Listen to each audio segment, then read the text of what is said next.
Hola, bienvenidos al seminario número 11. Hoy hablaremos de mecánica ventilatoria y espirometría. En la clase de hoy analizaremos las fuerzas elásticas del sistema tóraco-pulmonar. Veremos las diferencias regionales de la ventilación en un individuo sano de pie. También veremos el rol del surfactante en la mecánica pulmonar. Analizaremos el flujo en las vías aéreas mediante la fórmula de Hagen-Poiseuille. Explicaremos los mecanismos subyacentes a la compresión dinámica de las vías aéreas y veremos brevemente lo que es un estudio espirométrico y sus patrones básicos. Empecemos por analizar las fuerzas elásticas del sistema tóraco-pulmonar y sus interacciones. A nivel didáctico se divide a la respiración en 4 fases.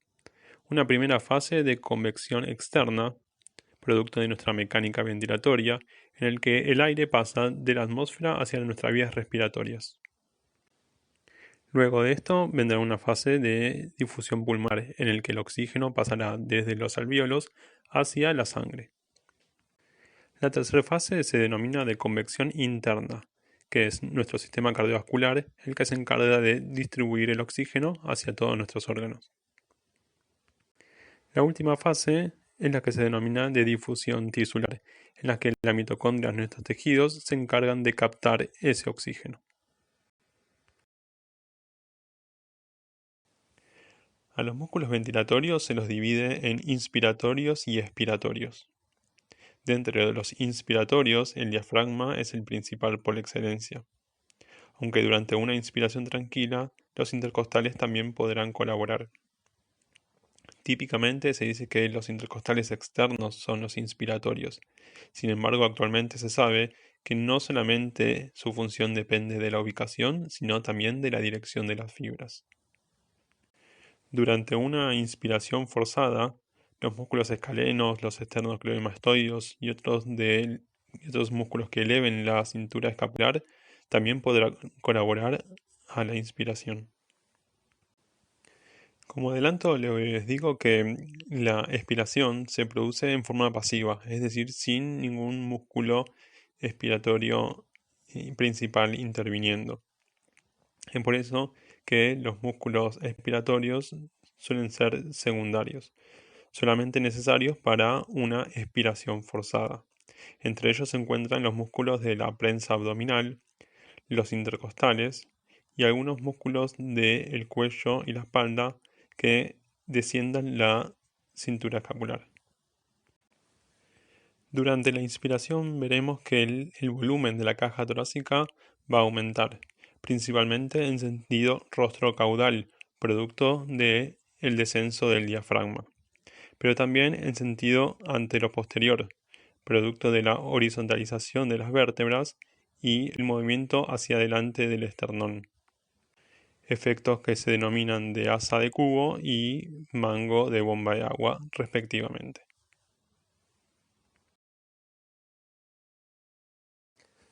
Dentro del pulmón podremos diferenciar algunos volúmenes y capacidades. Las capacidades no son más que la sumatoria de 2 o más volúmenes. Durante una inspiración y expiración tranquila, el volumen que se moverá es el volumen corriente. Si desde allí hacemos una inspiración máxima, obtendremos el volumen de reserva inspiratoria, que sumado al volumen corriente nos dará la capacidad inspiratoria. Si desde una inspiración tranquila hacemos una expiración forzada, movilizaremos el volumen de reserva expiratorio y lo que quedará en los pulmones será el volumen residual. Si realizamos una inspiración máxima y luego de eso una expiración forzada, estaremos movilizando la capacidad vital. La sumatoria de todos los volúmenes nos dará la capacidad pulmonar total. La capacidad residual funcional la analizaremos en profundidad enseguida. Como saben, hay muchas maneras de expresar la presión. Puede ser en pascales, bares, o como lo veníamos haciendo en cardio, en milímetros de mercurio. Sin embargo, la mayoría de los estudios de la función pulmonar se hicieron en base a centímetros de agua. Y los libros de texto respetan esa denominación hasta la fecha. Por lo tanto, una presión atmosférica de 760 milímetros de mercurio será igual a 0 centímetros de agua.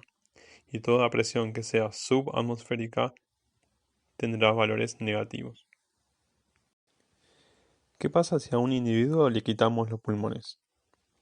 Además del obvio hecho de matarlo, podremos observar que la caja torácica se expandió y los pulmones prácticamente se colapsaron. Esto se debe a que tanto el tórax como el pulmón tienen lo que se denomina retroceso elástico. Es decir, que tienen fuerzas que tienden a la expansión en el caso del tórax y al colapso en el caso del pulmón. A estas fuerzas se la denominan fuerza elástica torácica y fuerza elástica pulmonar. En condiciones normales, la fuerza elástica torácica y la fuerza elástica pulmonar tienen igual magnitud y sentido opuesto, dejando al sistema tóraco-pulmonar en equilibrio que denominamos capacidad residual funcional. En este esquema vemos a la fuerza elástica pulmonar y a la fuerza elástica torácica representada por unos resortes, y en la mitad, mediando esas dos fuerzas, la cavidad pleural. Como saben, la cavidad pleural es una cavidad rellena de líquido pleural, el cual tiene una presión negativa. Pero si las fuerzas que se le aplican a la cavidad pleural son de igual magnitud y sentido opuesto, ¿no debería ser la presión cero, nula? Esto sería cierto si la fuerza elástica pulmonar y torácica estarían aplicadas sobre el mismo punto. Sin embargo, esto no es así. La fuerza elástica pulmonar se aplica sobre la pleura visceral y la fuerza elástica torácica sobre la pleura parietal. Por lo tanto, al estar aplicada en diferentes puntos, la resultante es una presión intrapleural negativa. Acá vemos en la figura de la derecha, en línea punteada, qué es lo que sucedería con el sistema torácico y con el sistema pulmonar de no estar mediado por la pleura. Vemos un tórax que tiende a la expansión y un pulmón que tiende al colapso.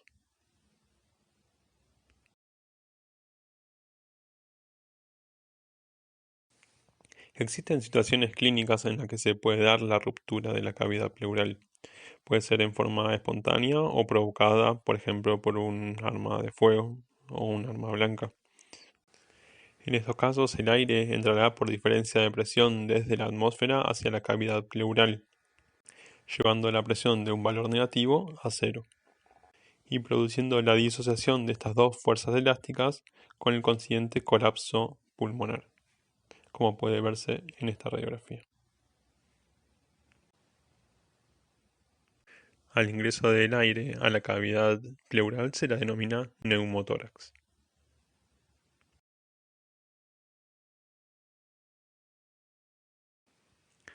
Como venimos mencionando, el volumen de reposo pulmonar, es decir, el volumen al que tiende el pulmón, es prácticamente cero. Por lo tanto, a lo largo de todo el ciclo respiratorio, la tendencia del pulmón será a colapsar. Sin embargo, en forma inversa, el tórax tiende a la expansión, pero su volumen de reposo no es infinito. Su volumen de reposo está cercano al 75% de la capacidad pulmonar total.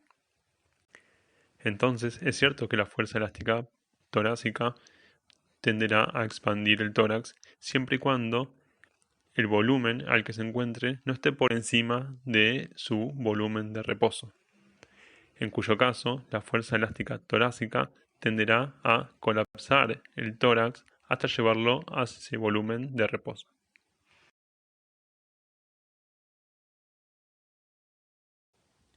El volumen pulmonar estará dado por una diferencia de presión entre el interior y el exterior de las vías respiratorias.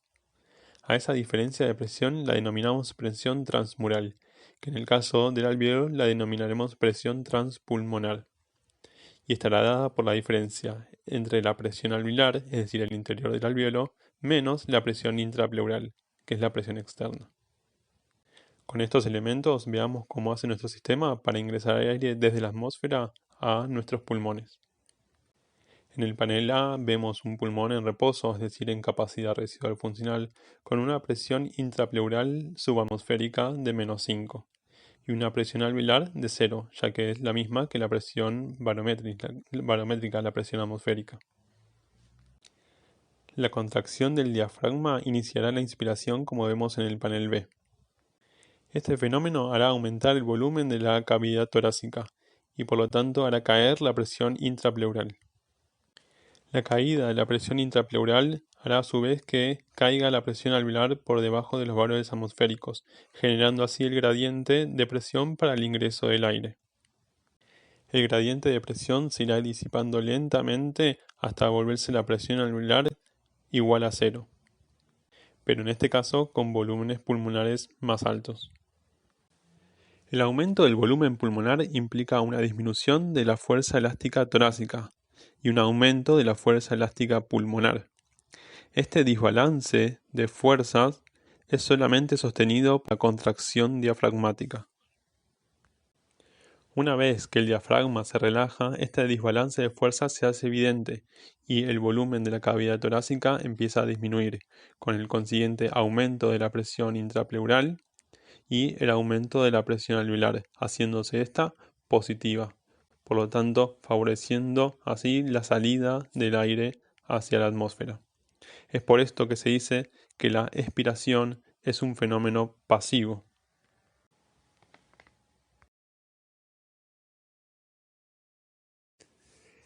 En esta figura podemos ver cómo evidentemente en la inspiración el volumen aumenta para luego volver a descender. En el segundo panel vemos la variación de la presión intrapleural que parte de valores subatmosféricos, en este caso de -5, y durante la inspiración se hacen aún más negativos y durante la expiración vuelven a valores menos negativos. Pasemos al último panel que menciona la presión alveolar y noten cómo los valores de presión alveolar igual a 0 al principio y al final de la inspiración se corresponde con flujo 0, es decir que no hay gradiente de presión para la entrada o salida de aire. Las presiones alveolares negativas se corresponde con la fase inspiratoria y las presiones alveolares positivas se corresponde con la fase expiratoria.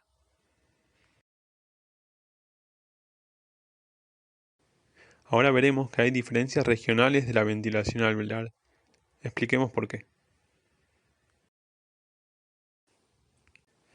Mencionamos que el volumen alveolar estaba en relación a la presión transmural, que dependía a su vez de la presión alveolar y la presión intrapleural. Sin embargo, sabemos que en reposo la presión alveolar es igual a la presión barométrica, por lo tanto su valor es igual a 0. Lo que implica que en reposo el volumen alveolar está en relación directa a la presión intrapleural. La presión intrapleural no es homogénea a lo largo de todo el pulmón. Recordemos que esta presión se genera en un espacio lleno de líquido. Por lo tanto, en las bases habrá una mayor presión hidrostática, lo que volverá a la presión intrapleural menos negativa. Otra explicación que brinda la literatura es que esa presión menos negativa se debe al peso del pulmón. Al realizar los cálculos vemos que la presión transmural en las bases es menor que en el ápice, por lo tanto el volumen alveolar va a ser menor.